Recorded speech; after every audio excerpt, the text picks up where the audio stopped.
रोहन, अदिति, अंकुर और सभी चार भाई बचपन से ही डेरा पर जाया करते थे। गर्मी में आम और जामुन डेरा पर जाने के लिए बड़ी वजह हुआ करती थी। इसी बहाने वे ओला पाती, छुअम छुआई जैसे खेल खेला करते थे। राम नारायण बचपन के उनके खेलों को याद करके खुश हो लिया करते थे। खेल खेल में अक्सर अदिति रो देती थी और शिकायत लेकर पापा के पास आ जाती थी। और जब उस शिकायत को पापा अनसुना कर देते थे तो चाचा श्याम नारायण के पास जाती थी।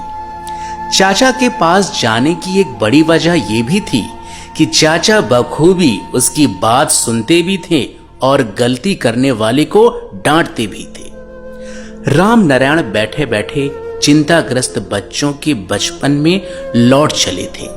अदिति ब्याही जानी है, अब अपने कलेजे के टुकड़े के साथ बिताए हर वक्त को थाम लेना चाहते थे उसके पिता, जिससे अदिति को पराए घर भेजने से रोका जा सके। ऐसे में बच्चों की बचपना में कौन सा पिता लौट नहीं जाता होगा।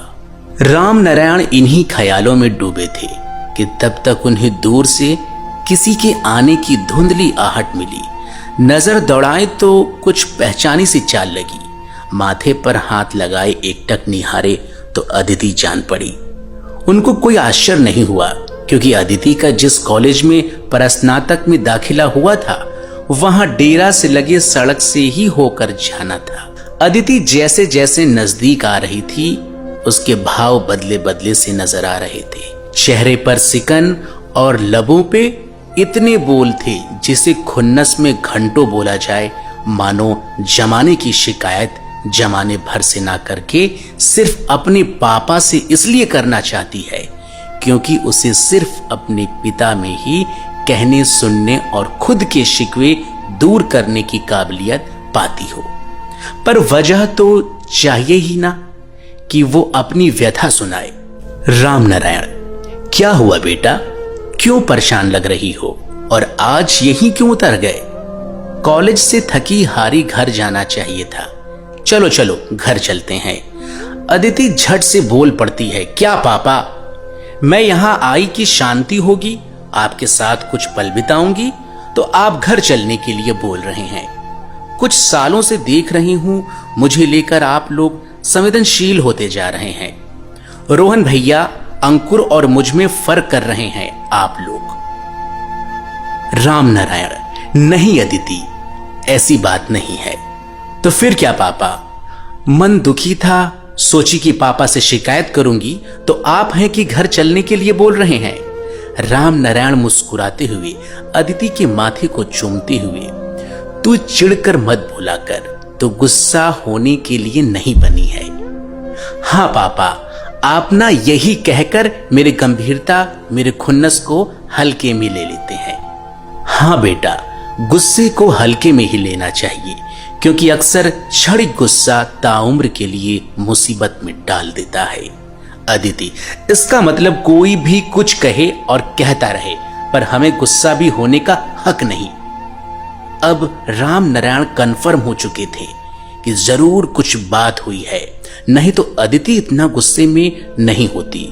और इस गुस्से के साथ ही साथ कुछ सवाल भी हैं जो अदिति को परेशान किए जा रहे हैं। इस तरह की परिस्थिति में अदिति अक्सर पिता को ही सबसे उपयुक्त समझती थी, क्योंकि राम नारायण समय सापेक्ष पिता के साथ साथ जरूरत पड़ने पर अर्जुन के लिए कृष्ण के भांति मित्र भी बन जाया करते थे।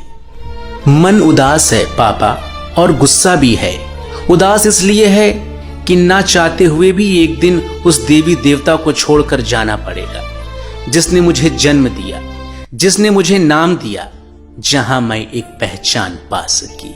उस घर को छोड़ जाना होगा जिसके आंगन में कभी मेरी किलकारियों ने सबको एहसास कराया होगा कि घर में नन्ही परी आई है।